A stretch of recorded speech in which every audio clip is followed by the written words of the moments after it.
I'll attempt to share and then. I think we've I'm already gonna overshared. So stay for as long as I possibly can, but I may have to drop out halfway through. So I'm gonna say thank you so much again, Joe. Now, Uh-huh. hopefully I'll be here at the end to say that again at the end. Okay. Okay, cool. now, Thank you so much, and Cool. yeah, take it away. So I've never brewed a Märzen, but I got a German friend to tell me how it's pronounced. Märzen. So that's it, Märzen, something like that. But I've done some research on a bit of history of Märzen and how it evolved into a fest beer. Then I've done a BJCP comparison between the two styles, classic examples of Märzen, some basics on the recipes from the Mean Brews YouTube site. You know, that guy who looks at all the competition winners and kind of does averages of everything. And then two different recipes, including James's winner Märzen dinner. So my scant search of Wikipedia, the font of all knowledge, tells me that Märzen possibly came around the 16th century, so sort of the 1500s, after the law, German law, decreed that you shouldn't brew beer in the summer. So basically after April the 23rd through to September. So they had this beer called Märzen, which, as we all know, is March. It was brewed in March, and then they lagered it in ice and straw-filled cellars until autumn.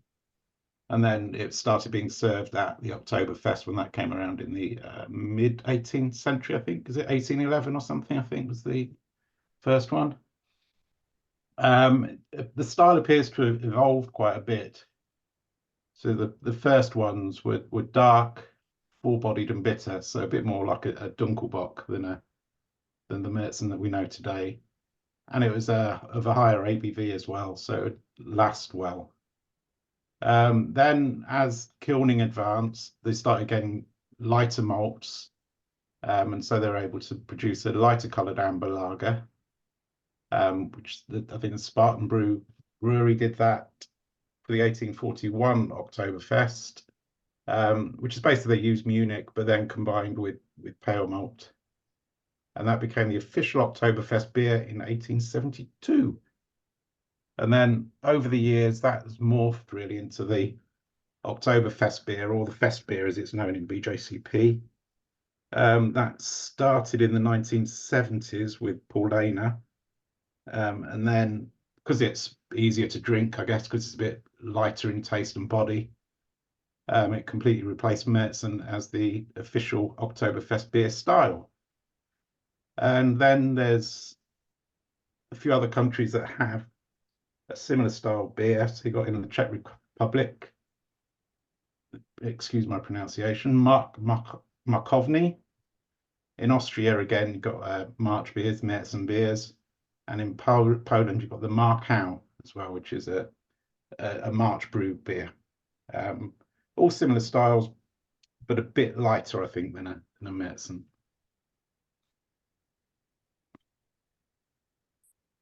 Then just comparing the styles between the Märzen and the Fest beer. They both have similar alcohol levels. The Märzen can finish slightly higher to be a bit fuller bodied, a bit more fuller bodied, and obviously the color range is a lot darker. But so those are the main differences. As you can see here, basically the Märzen's got more malt depth and richness and heavier body and slightly less hops. And the Fest beer, they say, is less intense and less richly toasted than a Märzen.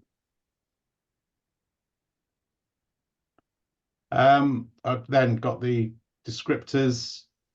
I can go through all of these, but it'd take me forever to read it all. But I think probably the important bit is the flavorings of the Märzen. So it's moderate to high rich malt flavor, It suggests that it's sweet, but the finish is fairly dry. Complex maltiness includes bready and toasty aspects. Hop bitterness is moderate, and also it has a bitterness, but there's not really much hop flavour involved, and really the hops are just there to balance the malt, so it doesn't seem overly sweet. And then it says the aftertaste is malty, with lingering malt flavours. And then it goes on to say that if you're tasting caramel, biscuit, or roast flavours, then that's probably inappropriate. And it's a cleanly fermented beer, so there shouldn't be much going on in the acid and phenols world.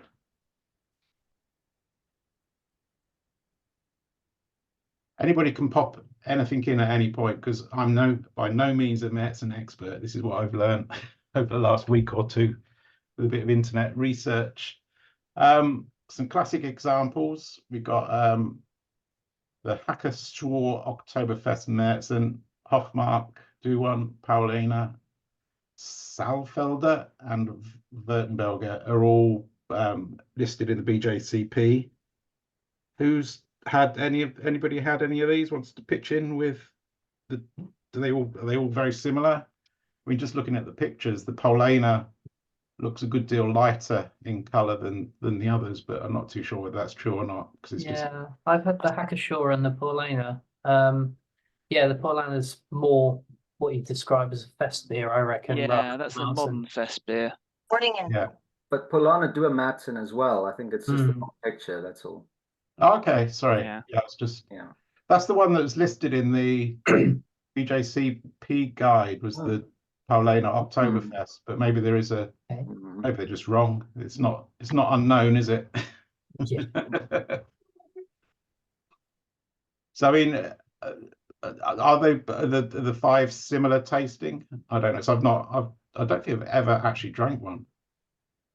Surprisingly, I've drunk If most. you want to get a good flavour of a range of Oktoberfest beers, Lidl do an extremely good pack just before Oktoberfest. You've got to be quick because they go very, very quickly. But I seem to recall it was about 10 beers, all in nice, knocked about German bottles, and a nice cardboard packaging with a leaflet in there explaining everything. And it was really, really good. Look out for it. Is that an annual thing that they do then? It's an annual thing, yeah. Aldi's attempt was pretty poor. I think they had a Spartan Oktoberfest and then a Brewdog Oktoberfest, which I gave a wide berth to. Yes, I don't drink anything Brewdog, as there's nothing else available in the shop. But those are fest beers. If it says Oktoberfest beer, it usually means it's a fest beer. That's not necessarily a Märzen. Yeah. Most of the time you can buy Märzen all year round, whereas in Munich, the month of September, all beers are only Oktoberfest beer. But that's not a Märzen. It's, Okay. So then I did a bit of research kind of on the recipe trends. So from the BJCP, they say that the grist is quite variable, though traditionally there's an awful lot of Munich malt involved in the grain bill, and that to get the traditional taste, a decoction mash is really what you need to do just to boost the malt profile. And then I did some looking at Mean Brews, because I don't know if anybody else uses Mean Brews YouTube site and website, but it's great for basically just gets all the winning recipes from various competitions and analyzes them and puts up graphs of the average values of stuff. And for him, he saw that it's quite popular to have a protein rest and then an alpha rest at 67, and bittering hops tend to be Mittelfrüh, with 52% of winners using that, and then Tettnang and SARS followed up at 17 and 13%. Flavor hops, it seemed about 65, so 2/3 of the recipes used some later hops for flavour, and again, the majority of that was by far was Mittelfrüh, and a bit of Tettnang and a bit of Saaz. And then there seemed to be three main yeast choices. So that I'll never be able to pronounce this. Weihenstephan, something, yeah. 206 or Oktoberfest. I don't know whether that's the what's the word? Not variety, strain, which is Y Yeast 2206 or White Lab. Is that White Lab's WLP? Yeah, 820 or this one's great. Wissenschaftliche Station number 308, which is Y Yeast 2308 or 838. Or the other one is the Weihenstephan's 3470, which is the well-known dried yeast, but you can also get it under Y Yeast 2124 and WLP 830. How many? I know James. Obviously, you've brewed a Märzen because you scored well with it. Do other people have similar yeast choices for those, or does everybody go a little bit off kilter? I think I've used all three of the versions, and I love all of them. I think the first one, the Oktoberfest one, finishes a little bit sweeter, but not by much. I don't know if anyone would agree or disagree. But the 3470, I think, is in high demand. Even the dry yeast is quite expensive these days. Yeah. I didn't notice that. Rightly so. Sorry? Rightly so. It's a really good yeast. There's one of those new yeast companies on the block that have also released their version of that strain. I think it's WHC. They've got a yeast called Einstein, which is the same strain, slightly cheaper. Not that much cheaper, but very slightly. So that's the same as 3470, Ken? I believe so, yeah. Excellent. How about your malt bill, Jacques? What do you tend? Is it Munich heavy or? I've made a Märzen once. Oh, okay. Actually, I think I remember I had it on tap, and Paul, you came around to drop some hops off, and then you gave me one of your Märzens, I think. Is that right? This was during lockdown or just before? Do you remember that, Paul? Yes. Oh. Yeah, that's right. I was just looking. Sorry, I was just looking for something, and I couldn't unmute myself. I was just looking for the yeast I've recently bought to do one of these. I still can't, but is it over? No, I can't remember the name of them now, but it's quite a new yeast on the block from Oktoberfest yeast from Malt Miller. I can't find it for the moment. But yeah.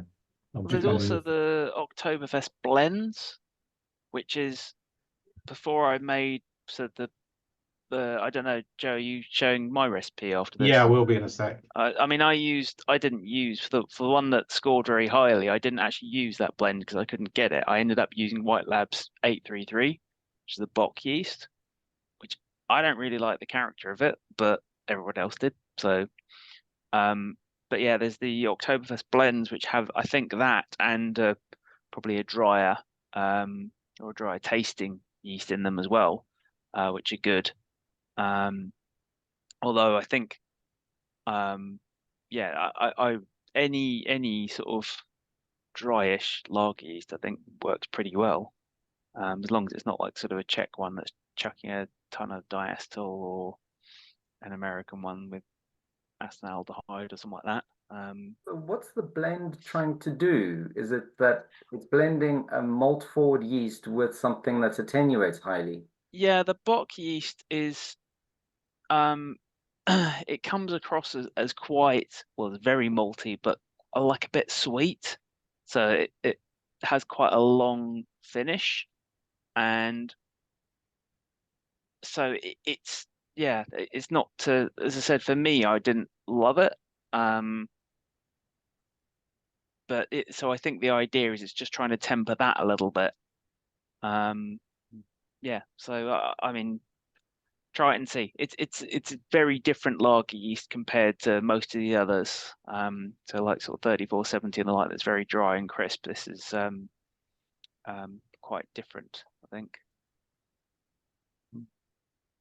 So it just leaves a bit more body in it, the bot. Well, it doesn't. It dries out fine. It just tastes fuller. I don't know how to describe it other than it just tastes sort of sweeter and fuller in the palate. But it's not cloying. It just adds a lot of richness to it. Yeah. And that's fine. But it's just, yeah, I think when you compare it to when you do compare it to commercial examples that are quite, I mean, I think my recipe is a bit of an outlier in what it has in it. Because most are sort of more sort of Pils malt, some Munich and Cara Munich, that sort of thing. Whereas mine's much heavier on the Munich. So yeah.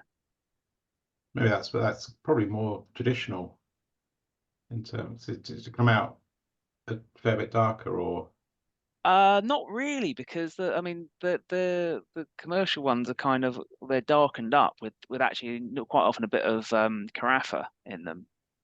Whereas mine was come from completely the opposite end and go, right, what's the sort of simplest way of brewing this? So I started off with loads of Munich and a bit of Vienna and a bit of Pils and then a tiny bit of Cara Munich just to sort of round it out nicely. But it was mainly Munich, so to get the colour that way. But yeah, the sort of, again, all of the other recipes you see tend to be much lighter, and easier finishing. yeah. So I don't know.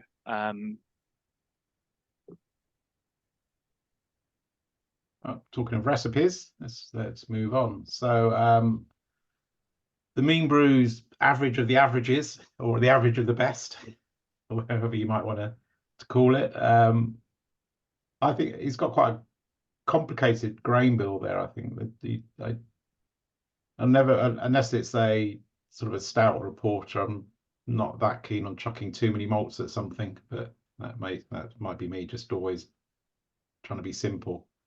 But yeah, so nearly half of it is Munich, and then a mix of Vienna, some Pilsner, and then a little bit of darker Munich and a bit of Cara Munich.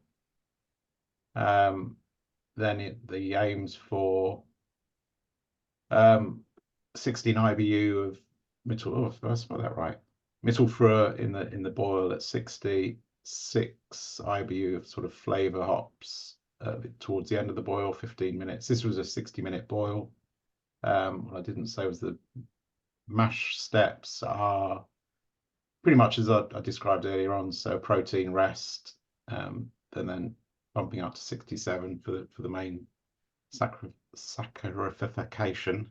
Never say that word, rest. And he suggested to use White Labs 820, which is the Oktoberfest Märzen, and a water profile is, I suppose that's fairly neutral, isn't it? 65 chlorides and 54 sulfates, and a little bit of alkalinity in it, but not a lot.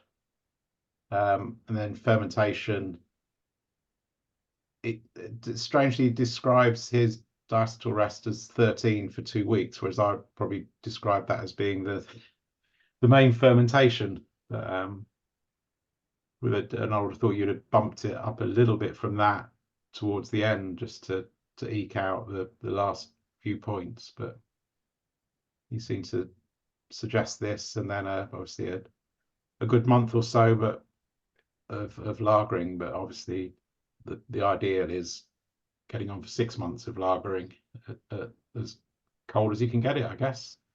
With your one, James, did you lager it for a considerable amount of time before it went into comp, or? When did I brew it? Hang on, let me have a look at my brew log.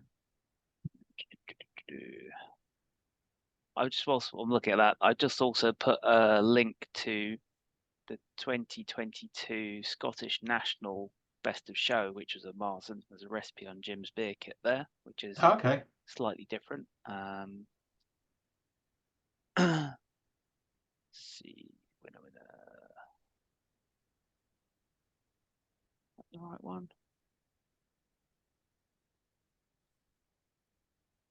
I brewed this one a few times in a short period, so it looks like I brewed it.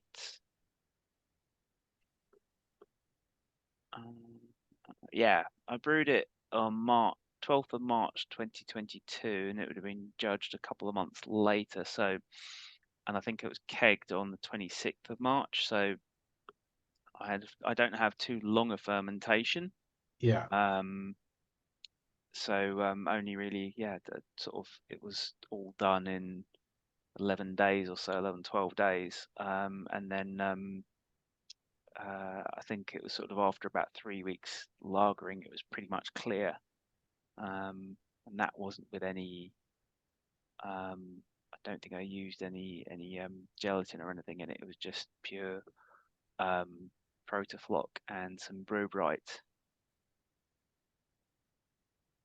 Excellent. Right. Let me and the final bit is your recipe, James. So winner Märzen dinner. You did a single step mash at 65. Yep. A split between Munich and Vienna. The bark, which is I've not used bark. Is it? It's got a bit more Yeah, flavor it's behind it, a complexity. heritage malt, so it's just got a bit more malt character to it. Again, probably helps. Yeah. So yeah, that's what I used for it. Still think it's a good one. I had it was a 2-hour mash, but you don't need to go that long. I think I just had to go out and walk the dog or something. So, but it wasn't going to harm either to sort of help dry it out as far as possible. I know the beer finished at like 10:08 in the end, so it did dry out fairly well. Hops were just Magnum, which I quite like using for lots of things. And yeah, the water profile was just Samaro with some gypsum and calcium chloride in it. So all in the mash. I can't remember the exact numbers that comes out to. Oh yeah, sorry, no, I have got it here. So about 55 parts per million calcium, 22 sulfate, and 77 chloride in the mash. Okay, so that's fairly similar to Yeah. the mean brews. Yeah, I mean, I was looking at that Mean Brews one. It's actually not far off of this. I think they've got a little less Vienna and a bit more pills, and that's about it, really. Yeah. Everything else is very similar, but for me, the recipe I made it completely off the top of my head. Said starting just with, what if I go 100% Munich? Maybe, and I think I even remember talking to Rob about it at the time, saying, getting his opinion on it. Yeah, and just sort of then backed off a bit and used some of Vienna and other stuff to get it in the right ballpark. Yeah. Well, for when I was reading the history, it did say that the Austrian, isn't it? The Vienna lager is kind of an offshoot of a Märzen. So you're not going to be far wrong. Are you using either Munich or Vienna or both? And then your fermentation is kind of more that I would expect than the mean brews one, for sure. And then you're pretty much same on the carbonation. Yep. Who else has anybody else got anything to say about their Märzen recipes? How they compare to this? I've got I've never made a Märzen, but I have got historical reference here, which might be interesting. I've got this quite old book from 1991. That's probably going to appear backwards to you now, isn't it? No, that's coming up the right way. Oh, that's good. It's only backwards to me. So written by the famous beer scientist George Fix. So it's got a few recipes in this book of Viennas and Oktoberfest Märzens, but And this just goes to show what sort of malts must have been available to the homebrewers around this sort of time. So his recipe for a Märzen is Pilsner malt, 3.38 kilos, and then the rest of the grist is made up of varying colors of crystal malts. German light crystal, 170 grams, German dark crystal, 170 grams, English caramel malt, 170 grams. So it's yeah, it's very interesting seeing what home brewing recipes were like back then. I think I actually attempted to make a Vienna from this book using those crystal malts, and it didn't turn out very well, unsurprisingly. But yeah, there's your recipe. I can put a copy of it on the Slack if anyone's interested for Yeah, it'd be historical reference. I've just pulled out another book, so historical German and Austrian beers for the homebrewer. And this one says, interestingly, there's a bit of history that comes with it. There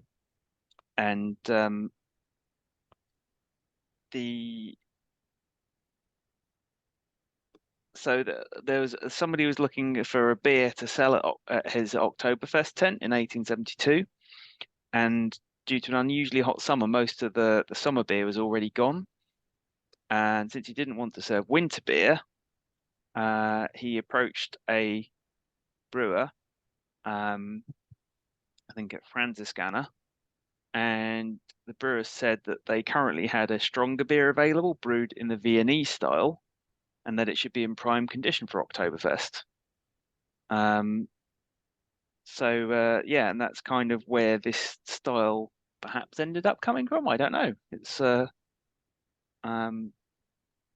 interesting. I'll do a copy of it and stick that on the thing as well. But this one suggests basically just Vienna malt, 100%. And Saaz hops, although I struggle to believe that. Yeah, just another view. That sounds like a Vienna lager. Well, it says this beer was brewed like a stronger Vienna lager, basically. So, yeah.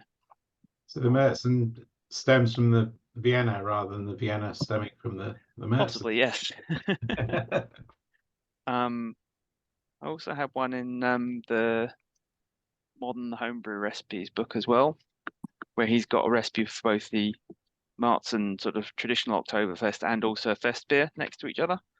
And in this one, he uses, well, it's an Americanism, so 3 pounds of Pils malt, 5 pounds of Vienna malt, 4 pounds of Munich malt, 1 pound of dark Munich malt, 1 pound of Melanoidin malt, and then 8 ounces of Belgian aromatic malt, 4 ounces of Cara Munich 3.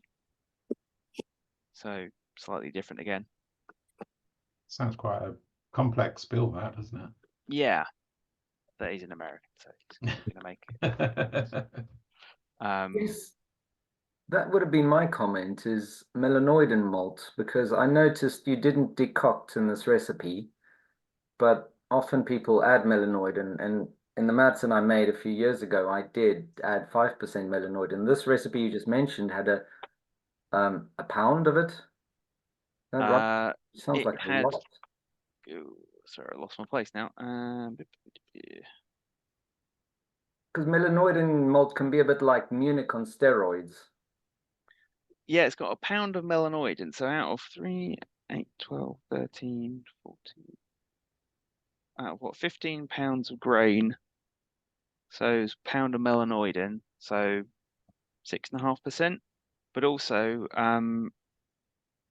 essentially half a pound of Belgian aromatic malt, which is again like a melanoidin malt, just a lighter color. So yeah, you're talking nearly 10% of some form of melanoidin malt in that. I might have to make that one just to see how it turns out.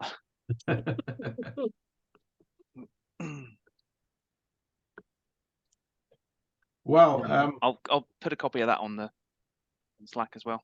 that'd be great. Thank you. I've rushed through that. I've just realised I should have spoken more slowly, also, and probably read out the style guide, because that was my last slide. Hmm. I I was think hoping there'd be a bit more discussion going through it, but unlike certain styles, there's quite a lot of latitude in this because they can Yeah. be not pale, but they can be quite a lot lighter to quite dark. The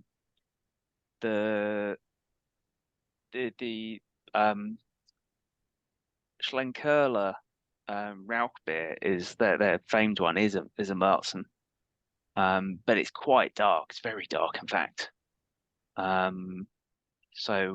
Yeah, so you can go from sort of, I think you'll find my recipes on the paler end of things, and that something like that would be on a much darker end of things, but you can go sort of anywhere in between and mix and match your malts. You could use a bit more in the way of Munich, or I think I wouldn't put any roast malts in there though.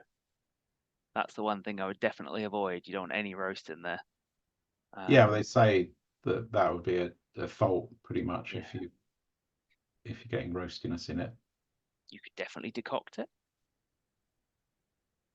You could add melanoid and malt. I would think English crystal malt would also not fit. Maybe a little bit, but you don't really want too much nuttiness or caramel. Do you find that that's quite different to like say a Munich then? Yeah, I would call Munich a bit more on the sort of fruity, toasty side. Whereas this is now if you use a sufficient amount that you really, really taste it. And an English caramel is a bit more nutty caramel. Yeah, there are overlaps, I guess, but yeah, I guess that the Munich that's just me. I guess I don't know. Munichs tend to be off the lighter end of, so like your crisp medium crystals about 240 EBC, and even the darkest of the Munichs are only about 140. Yeah. Yeah, it does have. I mean, when you're looking there, it's got quite a wide color range, hasn't it? 16. Strangely, that 16 and the one for the fest beer are exactly the same shade, but the one for the fest beer looks lighter. It's an optical illusion, that. I think overall what you're trying to do with the Märzen is you want to get a lot of malt flavor, but it still needs to be drinkable. Like they used to drink this by the liter, you know. So if it's cloying at all, exactly like it says, never cloying or heavy. If it's cloying, then it's probably a bock.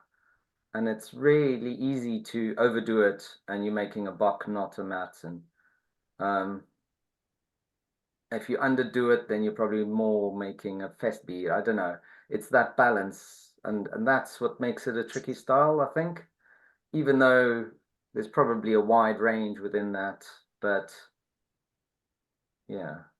Yeah. To me, that balance is what I'd be looking for. It does finish. It looks like it finishes slightly heavier than the fest beer in terms of body, but a couple of points in it, isn't there, with the same alcohol range? Definitely. So for our Oktoberfest competition, are we going to do strictly Märzen, or are we going to allow a sneaky fest beer?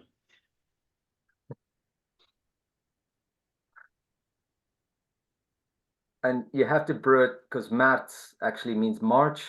Yeah. So we have to brew it in March and then find a cave to put it in. Stuff it full of straw and ice. We have plenty of man caves, don't we? Yeah. Mine's stuff full of crap, so I'm not going to get any straw or ice in there. That's for sure. So you're going to make one, Joe? Yes, although it might not be in March, because So I've got to get me sour out still. I've not done that. And I've got to return me rusty fermenter, which is a bugger. Was this going to be a club only competition? Oh, unless we fancy running a BJCP one, but it's a bit of an effort, isn't it? I don't know. Are we doing this? We're going to, everyone makes a Märzen. We're going to have a competition. Why not? I think it was Man who originally suggested this, didn't he? He just Yes. suggested we have a festival of Oktoberfest beers. Maybe we take it more of a if we turn drinking it. session, really, wasn't it? Yeah, if we turn it into a competition, maybe that's taking away the drinking session, as Ken says. Yeah. Why would that take away the drinking? Because you're sitting there analysing them to the nth degree, whereas you're just enjoying them for what they are, passing comments, a bit like we did the Oregon Trail, I guess. We could analyse them by the pint. Yeah. Just a thought. So how many pints you got to bring in then? The whole keg? 2 litres. Well, I guess yeah, it's can do sort of larger amounts. It depends upon how much people want to drink. But this, it might be some difficulty at the mash paddle if we all pitch up with a keg of lager. On a Monday evening. Yeah. Well, is it intended to? Do you think it's going to be an actual event rather than just a meeting? We could try for something like that, couldn't we? Maybe do it a weekend, if there's a good weekend in October. Well, I The guess problem it's, with that is transport, isn't it? If you're trying to bring a keg along, it kind of negates the tube.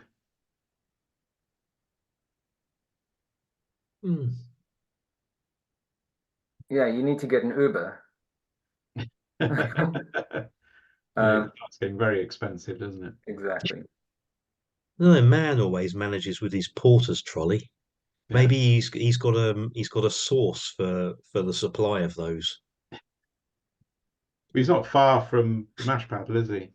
No. I wouldn't fancy a wheelbarrow down from Southgate with a keg and a bottle of CO2. That'd be quite a pain. We'd have to get John's just stuck in the chat that he saw lots of Spanish Märzens when he was there in the summer. It sounds interesting. Yeah, I was just surprised because I think there seems to be like in the Spanish market and even the Mexican market, there's like a real taste for these sort of slightly darker lagers. And I think sometimes Vienna lagers, but I think I saw Märzens as well. I think a few other people maybe remarked that. But I just thought it was interesting that that was a kind of variation that seemed to be. You can actually even get it in Lidl. They have a Spanish German Märzen, but it's like everything's in Spanish on the can, but it's like claiming to be a German guy that moved to Spain or something. It's really weird. How do they compare?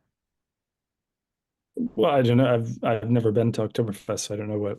Or I've Okay. never been to anywhere in Germany where could get a Märzen, or at least I wasn't interested enough at the time. So I don't think I've ever had a authentic Märzen other than something that somebody's homebrewed, or these kind of Spanish knockoffs. So yeah, I think I find it a little bit. I possibly find this style more malt forward than I would tend to like anyways. So maybe it's my own taste, but yeah, I haven't found a version that I loved, put it that way. Yeah. I mean, looking at the style comparison, I think probably the Czech Ambers more drinkable, just because it's probably got a little bit more bitterness to balance the malt in it.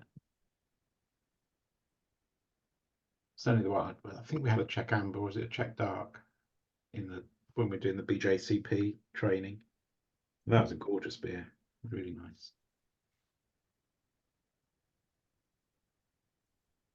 In Germany, you struggle to find it. You won't find a Märzen on tap. You'd really, really struggle to find a Märzen on tap. You'd need to, bottles, yes, you'd find it in most stores that have a big variety, but it's not a style that's, a lot of Germans wouldn't even really know what's the difference between a Märzen and a Dunkles. Yeah, it's sort of faded out of memory as well. It's interesting. Yeah, I guess since it stopped being the Oktoberfest beer, it's probably dying a slow death, other than nerds like us. There's a lot of fest beer knocking about in most breweries will do a fest beer, but yeah, Märzen I've not seen when I've been over there. Yeah, exactly. Pardon my ignorance, but I thought it had some sort of revival amongst like American brewers. Maybe in America, in a little yeah. bit of a weird way, where they were kind of like, oh, this is a real fest beer, this is a real Oktoberfest beer. I've just seen that referred to in some like notes about it. Yeah, I would agree that that's generally true. I've brewed a few Märzens myself. Not done as well as one of my homebrew club compatriots, though, in competitions. But yeah, but you can find a Märzen around here in September pretty easily.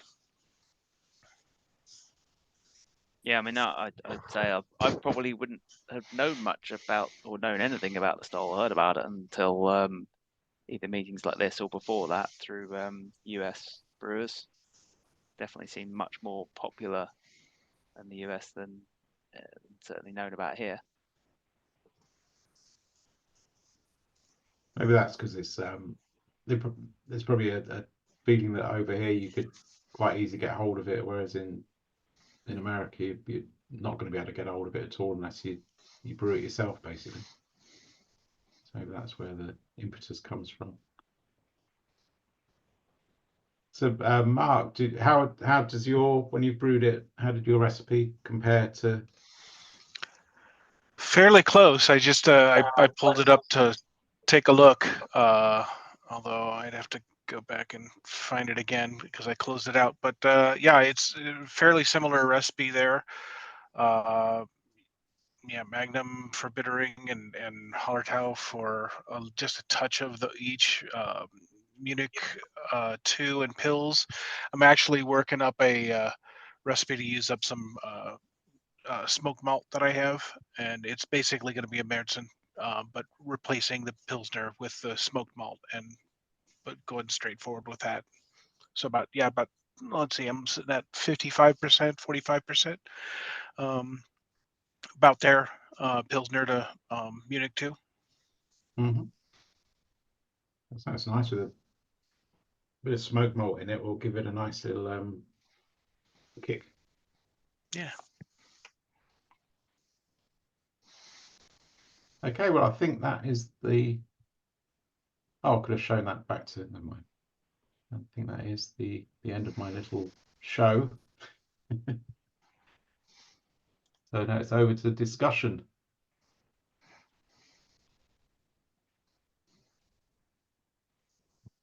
Thank you. Is James. James still here? Other James. Thank you, Joe, for putting the slides together. I think you were saying you were just going to do a discussion, but it turned into a presentation. And thank you very much. I was trying to do the presentation to lead a discussion. I should have talked to people first with the books, and then you could have scanned over some more interesting recipes than what I found. But yeah, I'm definitely looking forward to brewing one. So, I mean, in terms of like other sort of yeast and stuff like that, definitely would suggest as well Nova Lager. a sort of quick turnaround one as well. So try that out.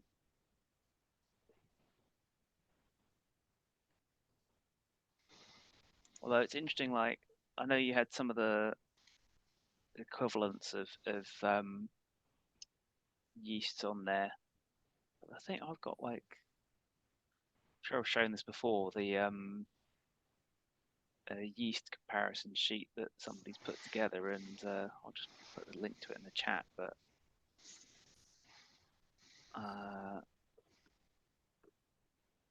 some of the yeast they've got on there, they're saying like Y yeast 2206 and White Labs 820 are not the same thing. Okay. And so they reckon they're distinct. Yeah, so but again, it's always interesting to see what they think that it is on there. So I mean, I'm always a bit wary of discussion on yeast because it's a minefield, isn't it? Where the opinion often supersedes reality. Yeah, I'm not really sure about the difference between if a lager yeast is meant to be clean, and not show too much in the way of character, then why are there so many different lager yeasts? Yeah. So yeah, but I mean, as I said earlier on, there's a big difference between the 833 Bock yeast and the Y yeast version of it. I think are the same. And the Oktoberfest blend I got, the Y yeast Oktoberfest blend was sort of a toned down version of the Bock yeast almost. Yeah. So. Did you prefer the one you brewed with the blend rather than the Bock? Yes, marginally. Although they both had that same sort of character. I preferred one that I did with a completely different yeast, and I can't remember what it was now. It was probably just like 830 or something like that, just a standard German lager yeast. It was only the Bock one was the only one you entered into competition. Yeah, I think actually I entered the Oktoberfest blend one into Lager Than Life the following year, and it didn't score particularly well. It was like sort of mid-30s or something. But it was, to me, it was almost the same beer. So there you go. Perhaps there's something in it that I just can't taste. I always think that there is a slight randomness to the scoring at a competition. That's for sure. It certainly is when I'm doing it. Yeah, but actually, looking at it, the one at Lager Than Life scored 38 and 41 from the two judges. The one at Lab Open that was 833 was Is that the one that scored 47? Yeah, scored 46 and 47 from the judges. Wow. So,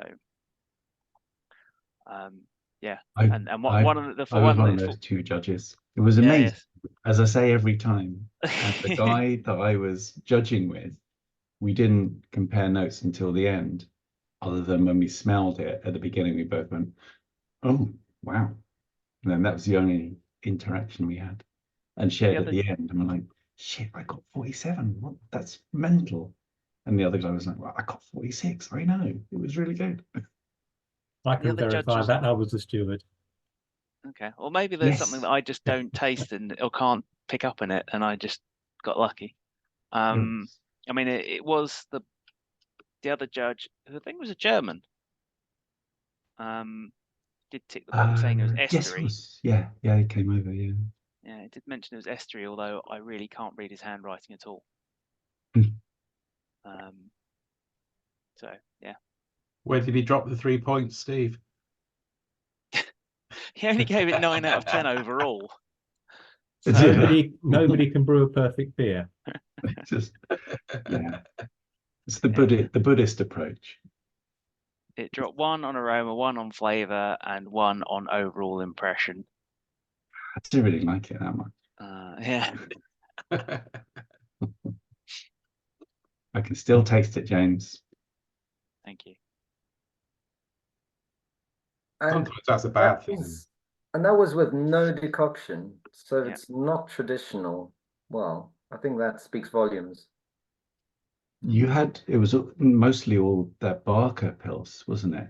In It your- was, yeah, again, like Barker Munich. Barker Munich, Barker Vienna was about 90, it was like 45% of each of those, a bit of pills, and then a 2 or 3% of Cara Munich 3, I think it was.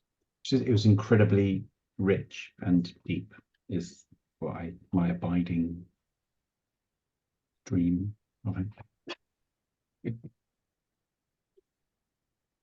Brilliant. So yeah, in the following one, when I did it, one of the remarks came back from the judge. The finish is slightly rich and cloying for the style that needs to be drunk by the litre, and that was kind of my impression of it as well. So yeah, there you go.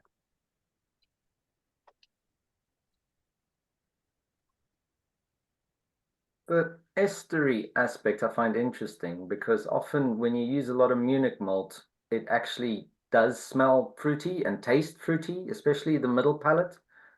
And if it is estery or not, I don't think I'd be able to tell if it's from the Munich malt or from esters. I don't know if anyone's found the same, but there is the sort of fruitiness you get from Munich malt.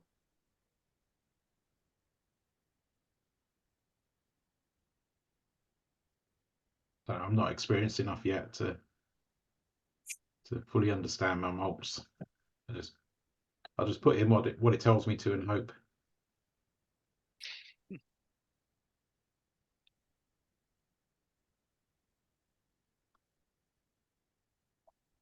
Well, it definitely helps to just simplify brewing. I like just simplify the malt profile completely, I think. Big fan of that, of like just saying like how few malts can I put in this? Because then you can actually taste the difference that each one provides. Yeah, I tried to cut back now at I did a few with just stupid. I suppose sometimes when you're doing a user upper, you end up just chucking 500 grams or a kilo of something in just to think, well, it's not going to affect it too much. I'll whack that in as well.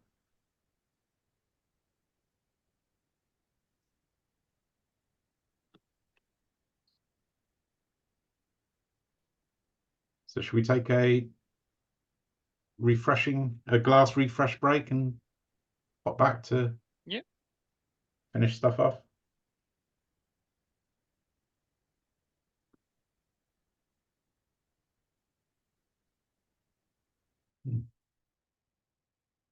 Get one.